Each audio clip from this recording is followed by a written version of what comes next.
부동산 시장에는 움직이는 원리들이 있잖아요. 예. 소득 기준으로 올라왔고 우리나라뿐만 아니라 다른 나라에서도 마찬가지로 관찰할 수 있었습니다. 근데 앞으로는 성장성이 줄어들었기 때문에 어떤 집을 선택해야지 내 집 마련과 투자를 다 할 수 있는지가 더 중요해진 시점이 되었고, 그 기준으로 똑똑한 한 채를 구하는 것이, 한 채를 마련하는 것이 정말 중요하다고 말씀드리고 싶습니다. AI 개발자, AI 엔지니어 강병호님 3번째 출연이죠? 네, 어서 맞습니다. 오십시오. 반갑습니다. 근데 오늘은 주제가 확 달라요. 기존에는 우리가 AI 산업의 어떤 플라이휠을 통한 투자 아이디어, 네. 그리고 이제 메타 플랫폼스에 대한 기업 분석이었는데, 야, 이번엔 어떻게 부동산까지 섭렵을 하셨어요? 네. 천재입니까? 아닙니다. 네. 근데 부동산도 실전 투자를 많이 하신다고 들어가지고, 네. 그 페이스북 그 패친들 대상으로 부동산 강의도 되게 오래 네. 하셨다고요. 네. 어떻게 좀 부동산 투자 경험이나 자산도 꽤 되신다고 들었습니다만. 네.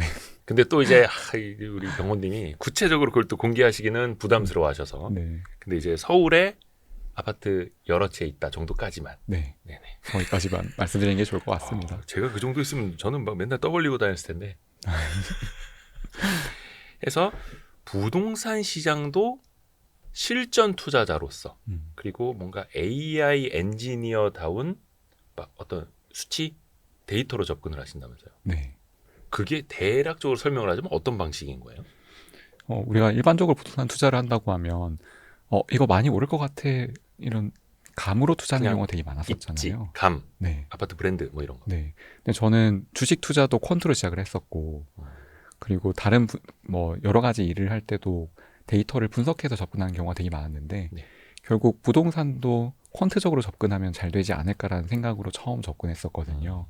그래서 부동산이 입지가 좋다고 하는 게 계량을 했을 때 정확하게 어떤 게 입지가 좋은 건가 계량을 하고, 또 그대로 했을 때 이 계량한 거에 비해서 가격이 싼 게 뭐가 있을까, 안전마진인 거잖아요. 예. 우리가 안전마진은, 부동산은 어떻게 안전마진을 찾을 것인가, 그리고 실제로 얘를 투자해 봤을 때 얘가 내가 기대하는 만큼 오를 것인가, 이런 것들을 예상하고 추정을 해서 투자를 해왔습니다. 주식 쪽에서 안전마진은 여기 뭐 그레이엄 형님도 여기 계시고 뭐 버핏 형님도 계십니다만 많이 들어봤는데, 네. 아파트에서도 안전마진이 있다. 네.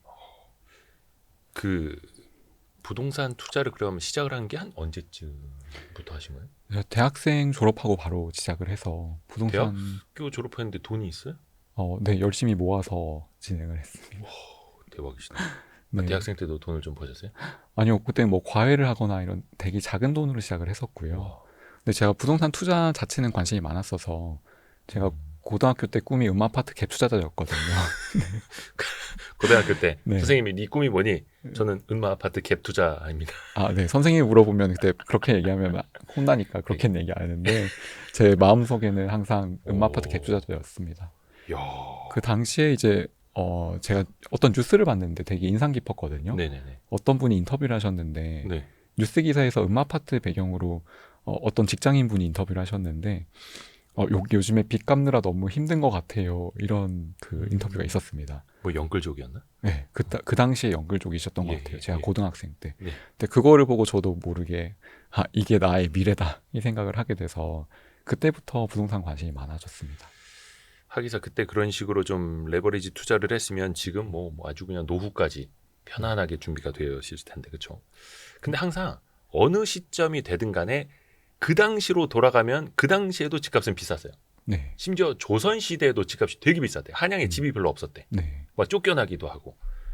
근데 2010년대에도 뭐 집값이 폭락하네, 뭐 장기 뭐 어떻게 되네. 그래도 지금 생각해 보면 그때 집값은 지금 뭐 얼마입니까? 한 3분의 1? 4분의 1? 거의 그랬던 시절이잖아요. 네. 하여튼 2025년 버전으로 우리 걱정을 합시다. 네. 지금은 어떻습니까? 지금도 부동산 시장 서울도 좀 이제 기울어 간다? 상승 끝났다, 이런 평가도 있고 한데 전체적으로는 어떻게 보세요? 근데 집값이 오른다고 했을 때, 집값이 오르는 가장 원인은 소득이 오르는 거잖아요. 근데 그동안 우리가 주택 가격이 많이 올랐다고 한 거는 대한민국처럼 GDP가 꾸준하게 성장한 국가가 별로 없습니다. 그래서 GDP 오른다는 거는, GDP는 소득과 기업 투자, 정부 지출, 수출, 그건 합친 거죠. 네, 다 합친 건데, 수출과 수입을 다 합친 건데, 우리나라 GDP가 꾸준히 성장을 했으니까 음. 그동안 집값이 많이 올랐던 거거든요. 네네네. 그 큰 개념에선 그렇게 접근을 하고 있고 음. 그럼 2025년도에 집값은 어떻게 될 건가? 음. 결국 국가 성장률, 경제 성장률에 많이 영향을 받을 거라 생각을 하고 더 구체적으로는 수출 성장의 영향을 직접적으로 받을 거라고 생각을 합니다. 작년도에 집값이 많이 올랐는데 오른 편인데 네. 물론 고점 대비해서 내림 지역이 대부분이거든요. 네네. 하지만 작년도에 수출을 역대 최대를 찍었잖아요. 예. 그럼 수출을 최대로 찍은 지역과 연관되어 있는 지역들은 반등을 많이 했거나 신고가를 달성을 했거든요. 마찬가지로 올해 집값도 수출이 계속 수출 호조가 이어진다고 하면 여전히 물가 상승률 정도 아니면 수출의 성장폭 정도로 상승하지 않을까 생각을 하고 있습니다. 반대로 얘기하면은 모두 오른다는 얘기는 아니고요. 수출 상승의 영향을 덜 받는 지역들은 보합이거나 내릴 수 있다는 것도 말씀드리고 싶고요. 그러니까 진짜 어떻게 보면 선택에 따라서 완전 극과 극을 갈 수도 있겠다. 네. 양극화네, 양극화. 네, 양극화죠. 왜냐하면 예전에는 대한민국이 양적 성장을 했잖아요. 근데 우리가 양적 성장 중단됐다는 얘기를 10년도 더 전부터 다시 듣고 있었는데 올해 GDP 성장률도 1%대를 예상을 하고 있으니까 그렇죠. 이제는 정말 질적 성장이거든요. 질적 성장이라고 하는 거는 우리가 1% 중반을 성장한다고 했을 때 모든 기업이 1% 중반을 성장하는 건 아니잖아요. 잘 되는 기업들은 되게 잘 될 거고 안 되는 기업들은 안 돼서 평균이 1% 중반대가 나오는 건데 결국 잘 되는 기업들 중심으로 기업들은 잘 되는 거고 마찬가지로 그 기업에 종사하시는 분들의 소득이 높아져서 그분들이 거주하실 수 있는 집값들이 올라간다고 보고요. 다 오른다는 얘기는 아니고 반대로 소득이 감소하는 직장이 많은 쪽은 집값이 내릴 수 있다는 것도 말씀드리고 싶습니다. 그러니까 이게 성장이 꺾인 시대에 주식도 그렇고 부동산도 그렇고 완전히 양극화돼 버리고 그렇죠. 네. 이게 되게 중요합니다. 근데 이제 전반적으로 GDP라는 숫자도 1%대로 성장률이 낮아지는 거고 네. 그래서 질적으로 잘 골라야 하는데 또 많은 분들이 이제 걱정을 하시는 게 그겁니다. 인구 감소. 전체적으로 우리나라는 이제 인구가 감소하는 구역으로 국가로 가버리고 있고 서울 지역 내에서도 집값이 비싸다 보니까 결국은 이제 수도권으로 이탈이 되고 있고 막 이런 식으로 또 이야기를 하잖아요. 네. 이건 전반적으로 좀 어떻게 평가하세요? 결국 인구 감소도 주택 가격에 영향을 미치는 거는 우리가 인구 감소를 한다고 했을 때 결국 인구 감소로 집을 살 수요가 줄어드니까 집값이 내려간다고 보시는 거잖아요. 그렇죠. 수요 감소. 네, 기본적인 논리는 그건데 그럼 인구가 감소한다고 해서 집값이 내려갈 것인가? 그거는 바로 인구 감소가 집값 하락으로 이어진다고 보진 않고 네. 인구가 감소해서 전체 소득이 줄어들고 주택에 대한 구매력이 저하되면 집값이 내려간다고 보고 있거든요. 그러면 그걸 조금 더 쪼개서 보면은 인구 감소에도 불구하고 성장하는 기업에 종사하시는 분들은 소득이 늘어날 거라 여전히 그분들이 거주하실 수 있는 집 가격은 유지되거나 오를 거라고 생각을 하고요. 인구가 감소하고 기업도 쇠퇴를 해서 잘 안 되는 지역들은 주택 가격이 내릴 거라고 생각을 합니다.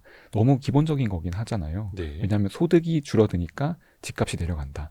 마찬가지로 앞으로 인구 감소 시대에는 소득이 더 중요한 팩터가 될 것 같습니다. 소득에 따라서 달라진다고 정리할 수 있을 것 같아요. 그러니까 앞에서도 GDP 얘기해 주셨고 양적 성장에서 질적 성장의 시대로 말씀해 주신 것처럼 지역에 따라서도 그게 성장하는 지역이냐 소득이 늘어나는 지역이냐 네. 어떤 뭐 배후 지역에 따라서도 오늘 어떤 내용 준비하셨는지 그럼 좀 이야기를 들어볼까요? 네, 오늘 이제 자료 화면을 보시면요. 네. 제목은 2025년 지금 내 집 마련해야 될까요? 라는 부분인데 항상 최고의 고민입니다. 네, 그래서 내 집 마련의 6가지 궁금증 중심으로 정리를 했습니다. 예. 저도 최근에 들어서 이거 질문하시는 분이 되게 많이 계시거든요. 네네. 먼저 아파트 가격이 움직이고 있습니다. 아파트 가격이 어디로 움직이느냐가 중요한 거잖아요. 네, 근데 대체로 많이 오르고 있는 상황이거든요. 네. 물론 이게 신고가를 달성했다는 얘기는 아니고요. 네. 바닥을 다지고 올라오는 걸 볼 수 있는데 대체로 보면 서울에서 이제 신고가를 달성한 지역들 강남, 용산, 서초, 송파가 있고 그리고 전고점 수준 22년도의 전고점 수준이 종로, 광진, 마포 이렇게 있고요. 다른 지역들은 대체로 5%에서 20% 정도 고점 대비 하락한 상태를 보실 수 있습니다. 서울 내에서도 막 갈리고 있고. 네, 갈리고 있고 이걸 조금 바로 보시기 좋게 정리하면 이런데요. 예. 빨간색들이 신고가 지점, 오렌지색이 전고점, 노란색이 고점 대비 5% 정도 빠진 수준이거든요. 그래서 이 보면은 용산, 서초, 강남, 송파 여기 중심으로 이제 많이 올랐고 다른 지역들은 거의 따라 오르는 모습을 볼 수 있고요. 네. 그 동그라미가 없는 지역들은 꽤 내린 상태라고 볼 수 있습니다. 평균적으로는 21년 2분기 정도 고점 대비 10% 하락한 게 현재 서울의 평균 가격이라고 보시면 될 것 같아요. 네, 그래서 이걸 보시면 사실 집을 사고 싶었는데 못 사신 분들도 그 고민하시던 시점이 21년도 중반이셨으면 안 사신 게 오히려 좋은 게 아닌가. 그렇죠. 생각도 21년 듭니다. 말 22년 초에 거의 피크가 네. 됐었으니까. 네, 22년의 피크였으니까 그때 따라서 안 사셨으면 21년 중반에 고민하시고 안 사셨더라도 사실 손해보다는 이득을 보신 상황이신 거죠. 왜냐하면 그동안의 물가 상승률도 있으니까 지금 가격이 지수가 동일하다고 해서 지수가 21년 중반과 동일하다고 해서 가격이 동일하다고 보기는 어려운 그렇죠, 게 그렇죠. 그동안의 물가 물가 상승률이 있으니까 물가 상승률도 있고. 네, 사실 내린 거라고 보이거든요. 아하.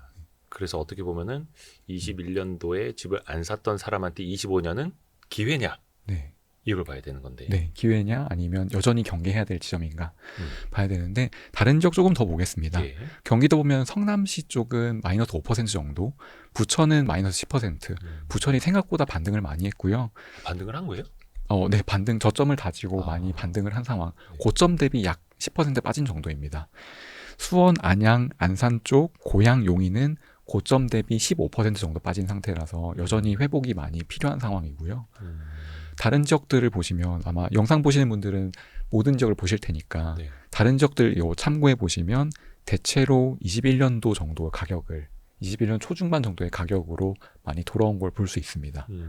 예, 강원도는 조금 크잖아요. 커서 강릉과 나머지를 분리해서 봐야 되는데 강릉은 고점 대비 15% 정도 빠진 거고 강원도 평균은 5% 정도 빠진 거라고 보시면 될 것 같아요. 강릉이 더 빠졌다고요? 네, 강릉은 22년도 대략 4월에서 7월 정도부터 전국적으로 하락을 시작을 했는데 강릉은 그때 오르기 시작을 했거든요.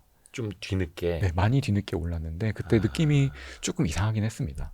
그래서 그때 많이 오르고 많이 빠진 상태라서 아직은 다른 애들에 비해서 늦게 올랐기 때문에 여전히 바닥을 다지는 정도로만 보여지고 있고요. 네. 강릉이 산업군이 약하기 때문에 반등 속도도 느리다고 보입니다. 이 지역에서도 참 많이 엇갈립니다. 네. 그래서 지금 가격을 진단하면 우선은 구매하시는 분들이 요즘 질문을 많이 하시는 구매하시려는 분들이 질문 많이 하시는 네네. 게 바닥인 줄 알았는데 이게 조금씩 오르다가 생각보다 많이 올랐더라라는 얘기를 많이 하시거든요. 그래서 완전 저점이 23년도인데 네네. 완전 저점에서는 벗어나서 21년도 중반 가격을 형성하고 있고 구매를 하시려는 분들은 사실 고민되는 시점이긴 하실 것 같아요. 뭐 주식이나 아파트나 네. 최바닥에서 사고 싶죠. 근데 지나고 나서 보면 아이 저때 살 걸. 네. 똑같은 거고. 네. 그렇습니다. 그러니까 또 반등하고 나서는 여기서 또 이 가격에서 고민이 되는 거고. 네. 똑같네요. 네. 비슷합니다. 음. 비슷하고 그래서 이런 상황이 있으니까 질문을 좀 많이 하시는데요. 네. 첫 번째 말씀하신 것처럼 인구가 감소하는데 집을 사야 될까? 간단하게 말씀드렸는데요. 데이터를 좀 보면요. 우선 우리나라가 이제 음영친 부분이 인구 감소입니다. 예. 인구 감소를 20년부터 하고 있고요. 20년에는 코로나로 인해서 인구 감소한 줄 알았는데 21년도부터 보면 계속 감소하고 있는 상황입니다. 자, 그런데 말씀드린 것처럼 주택 가격은 소득이 결정하는 거거든요.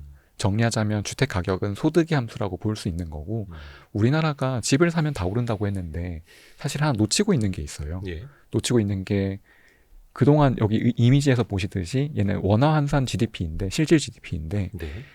우리나라의 GDP가 너무너무 꾸준하게 올랐기 때문에 주택 가격도 당연히 올랐던 걸로 해석하는 게 적절할 것 같아요. 그러니까 사실은 집을 사서 오르는 게 아니고 나라가 성장하니까 주택 가격도 올랐던 건데 그렇죠. 그게 성장이 너무 당연한 시절이었기 때문에 집을 사면 다 오르는 거라고 많이 여기고 있는 상황이고 말씀드리고 싶은 거는 성장률이 많이 줄어든 상황에서는 이런 현상이 지속되진 않을 수 있다라는 것도 말씀드리고 싶습니다. 그러네요. 자, 그러면 주택 가격과 소득 간에 좀 그 분석을 해볼 텐데요. 우리나라만 보고 판단하면은 아쉽잖아요. 네. 그리고 우리나라는 너무 꾸준히 올랐기 때문에 변동이 없어서 적절한 분석 대상도 아닙니다. 그래서 우리나라랑 여건이 비슷한 국가들을 추려봤습니다. 네. 인구 감소를 했고 아니면 하고 있거나 한 적이 있고 또 수출을 많이 하거나 수출 경쟁력이 있는 국가들 중심을 봤는데 세 국가를 뽑았습니다. 비슷한 나라들 제조업 강국. 네, 제조업 강국, 수출 경쟁력이 있는 곳들, 독일, 이탈리아, 일본 이 세 군데를 뽑았거든요. 네. 뽑았을 때 독일의 GDP, 그냥 각 국가들의 GDP랑 주택 인덱스 간의 비교를 해봤더니 네. 상관관계가 꽤 높게 나왔습니다. 이게 상관관계가 한 0.5를 넘어가면 높다고 볼 수 있는데 0.88, 0.99, 0.72가 나와서 꽤 높은 거를 보실 수 있거든요. 네. 그래서 주택 가격과 GDP를 이제 소득의 프록시로 보는 건데 네. 간의 연관이 많이 높다고 볼 수 있는 거고요. 조금 더 자세하게 볼게요. 보시는 건 독일의 GDP인데요. 음영친 부분이 인구 감소 기간을 표시했습니다. 네. 여기 보시면 인구 감소 기간 이렇게 나와 있고 예. 여기 보시면 첫 번째 인구 감소 기간 때는 GDP가 올랐다가 내리는 걸 보실 수 있고 다시 올랐고요. 두 번째를 보시면 올랐다가 약간 추춤하는 걸 보실 수 있잖아요. 네. 이제 이 상태에서 독일의 주택 가격으로 넘어가 보겠습니다.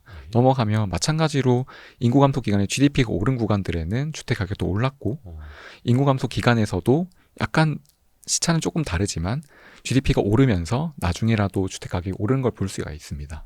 결국은 인구가 감소하더라도 GDP가 늘어나면 네. 집값은 오르더라. 네. 그렇게 볼 수 있고 상관계수를 보면 이게 올랐을 때 똑같이 올랐냐 내렸을 때 똑같이 내렸냐 이 비율을 보는 건데요. 0.88로 높은 편이 나왔습니다. 상당히 높은 편이기도 합니다. 예. 그리고 인구 감소 기간을 제외하고 다른 구간에서도 GDP의 변화 지점과 그다음에 주택 인덱스의 변화 지점을 보면은 여기에도 비슷하게 나오잖아요. 이런 것처럼 GDP 그러니까 소득의 증감이 주택 가격에 영향을 주는 거를 독일의 사례로도 볼 수가 있는 거고요. 네. 이탈리아를 보면 여기에서도 이제 보시면 GDP가 이렇게 변동이 좀 있잖아요. 네. 변동이 좀 있고 여기 인구 감소 기간에서 GDP가 좀 높아지는 걸 보실 수가 있는데 네. 마찬가지로 이탈리아도 주택 가격 인덱스를 보면 GDP랑 거의 비슷하게 가는 걸 볼 수 있습니다. 그래서 마찬가지로 이탈리아도 GDP라고 하는 국가의 소득이 주택 인덱스에 영향을 많이 준다는 걸 볼 수 있습니다. 네. 그래서 여기서 봤을 때는 독일과 이탈리아에서는 GDP를 소득으로 볼 수 있는데 소득으로 보고 분석했을 때 적절한 결과가 나오는데 네. 일본을 보면 좀 다르거든요. 일본이 우리가 이 구간이 잃어버린 30년이라고 하는 구간이잖아요. 네. 이 구간 동안에는 GDP가 변동은 좀 있었지만 거의 보합 상태입니다. 거의 성장이 없었던. 네. 근데 이게 90년대 초반부터 거의 보합 상태인데 네네. 주택 가격을 보면 80년대 엄청 말에 많죠. 고점을 찍고 계속 내리다가 인구 감소 기간에 다시 오르는 모습을 볼 수 있거든요. 앞쪽 슬라이드랑 같이 보시면 일본은 약간 다릅니다. 저기는 뭐 완전 버블이 끼었던 네. 나라니까. 네, 버블이 끼었던 나라라서 그런 것도 예. 있는데 여기서 한 가지 우리가 가정하고 있는 게 있거든요. 예. 소득의 측정 지표로 GDP를 쓰고 있다. 근데 GDP를 자세하게 분석을 해보면 GDP가 소득으로 쓸 때 꼭 적절하진 않을 수도 있다는 생각이 드실 겁니다. 혹시 GDP 어떻게 생각하시나요? 소득으로 적절할까요? 요즘에는 약간 GDP의 중요성이 많이 달라지고 있죠. 국내 총생산인데 네. 기업들은 다 국외에 가서 생산하고 있고. 네, 그러니까 사실 또 일자리는 또 국내 측면에서 보면 또 좀 불리한 측면이 있고. 네. 예. 그런 부분도 있는데 사실 국내 총생산이라고 하는 부분은 우리가 집을 살 때는 다 로컬에서 사니까 그렇죠. 지분 로컬. 아주 큰 차이는 아닌 것 같은데요. 저는 GDP에서 여기 이 부분 네. GDP는 소비, 투자, 정부 지출, 그렇죠. 무역 수지로 구성되어 있던 그렇죠. 부분에 수지출. 집중을 네. 했습니다. 네. GDP를 구성할 때 우리는 소득을 가장 쉽게 측정하는 지표가 GDP지만 여기에는 소비라고 하는 것도 들어있고 투자, 정부 지출. 기업 투자고요. 그렇죠. 정부 기업 투자, 지출, 건설 투자도 있고 무역 정부 수지 지출. 이게 섞여 있는 걸 볼 수 그렇죠, 있었거든요. 그렇죠. 그러면 하나씩 뜯어보겠습니다. 일본의 사례에서 음. 먼저 GDP를 분해해 보면 소비 쪽을 보면요, 일본은 인구 감소 시기에 소비가 정체를 했습니다. 이 말은 GDP가 오른다고 해도 소비 때문에 GDP가 오른 건 아니고 아니죠. GDP가 빠진다고 해도 소비 때문에 빠진 건 아니라는 걸 말하거든요. 왜냐하면 거의 유지가 되고 있으니까. 네. 그래서 일본 GDP에서 소비는 민간 소비는 그렇게 중요한 요소는 아니다. 그 집값을 볼 때는 소비는 빼는 게 적절했었고요. 일본에서는. 일본 케이스론.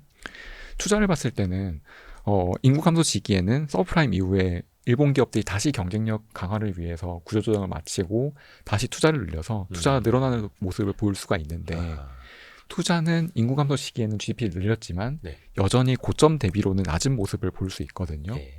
그래서 GDP에서 어느 정도의 상승 효과는 있는데 장기 GDP의 보합을 유발하는 요소 중에 하나가 일본에서 일본 GDP의 장기 보합을 유발하는 요소 중에 하나가 투자라고도 볼 수 있습니다. 그래서 우선 우리는 집값에 중심을 주고 있으니까 주택 가격을 볼 때 투자는 그렇게 중요하지 않아 보인다라고 해석을 했고요.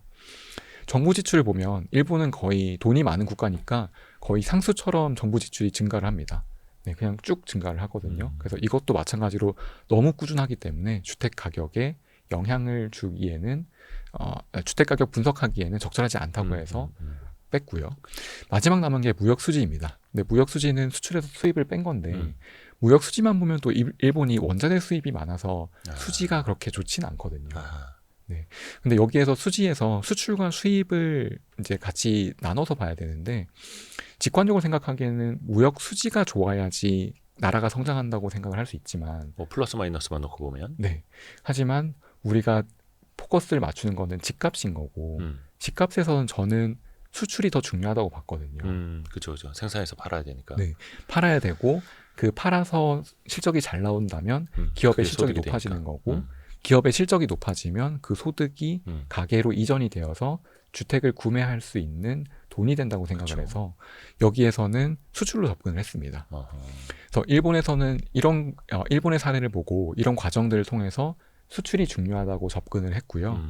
그러면 일본의 수출을 좀 더 자세히 보면요. 네.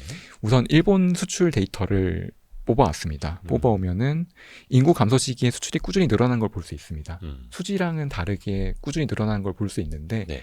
이 시기를 포함해서 보면 일본 수출과 주택 가격 간의 상관관계가 매우 높게 나오거든요. 네. 그래서 일본도 수출이 늘어난다고 하면 주택 가격이 높아지는 경향이 뚜렷하고 수출이 감소할 때는 주택 가격이 낮아지는 경향이 뚜렷하다는 걸 확인할 수가 있었습니다. 네, 여기까지 봤고요. 예. 자, 그러면 이거 그냥 데이터를 끼워 맞춘 게 아닌가라고 얘기를 하실 수도 있잖아요. 예. 혹시 일본 주택 가격은 어떻게 보고 계시나요? 많이 오른 상황일까요? 아니면 여전히 지지부진할까요? 일본도 이제 위아래 진폭이 너무 컸었고 80년대 후반이랑 거의 2020년 초반까지. 네, 근데 그래도 최근에는 지역에 따라서 도심지는 회복하고 있고 네, 그리고 외곽 지역은 거의 빈집들 엄청 많고 네. 거기 양극화 엄청 되는 걸로 알고 있는데 맞나요? 네, 거의 비슷하고요. 네. 양극화가 왜 된다고 생각하시나요?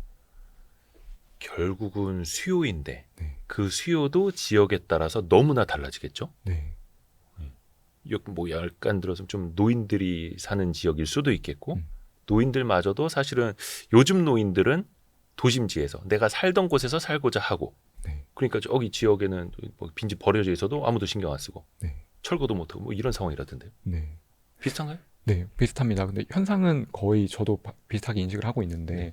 원인을 찾아보자는 거죠. 네. 원인을 찾아보면 자료 화면을 보시면 일본에서 수출이 많이 하는 기업들, 일본에 수출을 많이 하는 기업들, 성장이 많이 일어나는 기업들을 포브스 200과 니케이 상위 종목 중에서 몇 개를 뽑았습니다. 네. 보면 토요타, 혼다, 미쓰비시, NTT, 미쓰이, 소니, 패스트 리테일링, 시네츠, 다이킨, 키엔스 이런 회사들을 뽑아서 봤는데요. 네.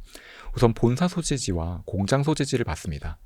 본사 소재지를 보면 여기가 수도권이냐 아니냐가 나오거든요. 어허. 여기 YN으로 표현을 했고 또 주요 공장 소재지도 표시를 했는데 네. 우선 수도권이 많잖아요.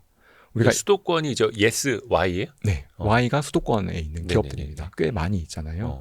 우리가 인구 감소를 했을 때 수도권 집값이 오른다는 거는 직관적으로 들으면 그럴 것 같은데 예. 실제로 어떤 원인으로 집값이 오르냐 수도권 가격은 인구 감소에도 불구하고 라고 봤을 때는 성장하는 기업들이 수도권에 많기 때문이라고 해석을 할 수 있거든요. 네. 그래서 수도권의 집값을 봤습니다. 이건 일본의 국토교통성에서 가지고 온 자료인데요. 네. 빨간색으로 친 부분이 일본 수도권 맨션 가격입니다. 네. 맨션 가격은 이미 2022년 기준으로도 고점을 뚫은 상태로 볼 수가 있거든요. 이런 거 근데 우리가 일반적으로 인식하는 거랑 좀 많이 다르죠. 그리고 일본에서 인구 감소 시기에 수출도 많이 늘었는데 네. 수출이 늘어나고 얼마 지나지 않아서 이때부터 일본의 맨션 가격이 많이 오르는 걸 볼 수 있습니다. 근데 이것만 보면 수도권이 오르는 거 알겠어. 근데 그냥 수도권이 오르는 게 아니야? 수출을 많이 해서 오른다고 얘기할 수 있어? 라는 질문을 하실 수 있을 것 같거든요. 그래서 다른 지역들을 봤습니다.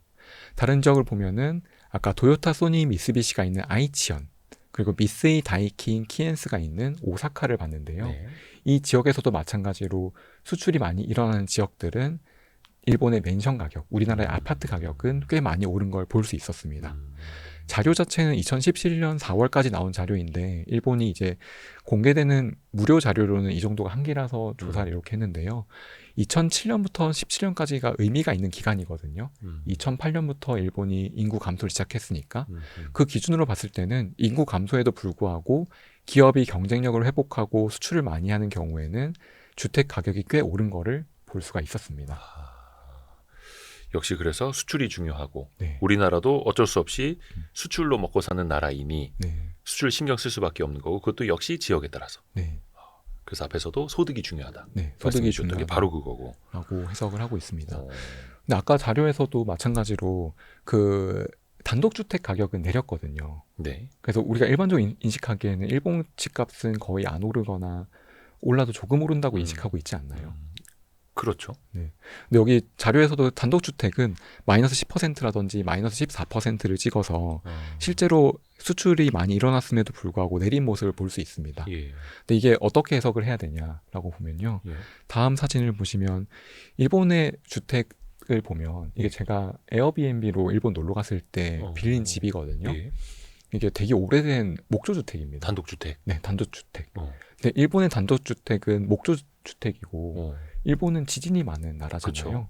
그래서 일본에서는 집들이 이제 지진을 겪으면 계속 낡아가고 실제로 무너지려고 하는데 일본의 단독주택들은 많이 낡아서 계속해서 감가상각이 되는 자산이고 아무리 토지 가격이 있다고 하더라도 일본은 인구 밀도가 그렇게 높지가 않고 여기에 부셔야 되는 집들이 들어가면 철거 비용도 들어가고 네. 재건축 비용도 들어가기 때문에 일본 단독주택 가격은 꾸준히 낮아지는 모습을 볼 수 있습니다. 그래서 일본에서도 내구재에 해당하는 맨션, 우리나라의 아파트 가격은 오르는 거고 단독주택 가격은 내리는 거로 해석을 하고 있습니다. 그래요. 특이하네요. 근데 저기도 약간 좀 외곽 지역. 네, 저기도 외곽 지역인데요. 근데 다른 통계를 보면 일본에서도 도심지에서도 단독주택의 상승률은 눈에 띄게 낮습니다. 도심지에서도요? 네, 거기 땅값 상승률 정도만 오르는 걸 볼 수 있고요. 맨션, 우리나라의 아파트가 확실히 많이 오르는 거를 동일하게 관찰할 수 있습니다. 일본에서도? 네. 신기하네요. 네, 그래서 살려면 아파트를 사야 된다. 참, 우리나라나 일본이나 네. 신기합니다. 그래서 봤는데요. 이제 우리나라 사례로 돌아와서 보면 우리나라 GDP가 다른 국가에 비해서는 정말 견조하게 많이 올랐죠. 예. 아까 처음에 보여드렸던 자료는 한화 환산이라서 더 꾸준하게 나왔는데 얘는 달러 환산이라 조금 더 기복이 있습니다. 그래도 다른 나라들에 비해서는 정말 꾸준하게 많이 성장한 걸 볼 수 있는데 그렇죠. 여기 인구 감소 기간에 들어와서는 네. 주택 가격이 GDP 성장률이 좀 평평하게 깎이는 걸 볼 수가 있거든요. 근데 아직은 인구 감소 시작된 지 얼마 안 됐으니까 계속 바라봐야 될 것 같은 상황인데요. 우리나라 GDP가 견조하게 상승한 만큼 주택 가격도 거기에 맞춰서 상당히 잘 올라왔다고 해석하는 게 적절할 과거에. 것 같습니다. 예. 네. 부동산이 그냥 오르는 건 아니고요. 나라가 성장하니까 올랐다고 해석하는 게 타당할 것 같습니다. 상관계수는 0.97이라서 매우 높게 나오고 있고 네. 네, 그렇게 볼 수 있습니다.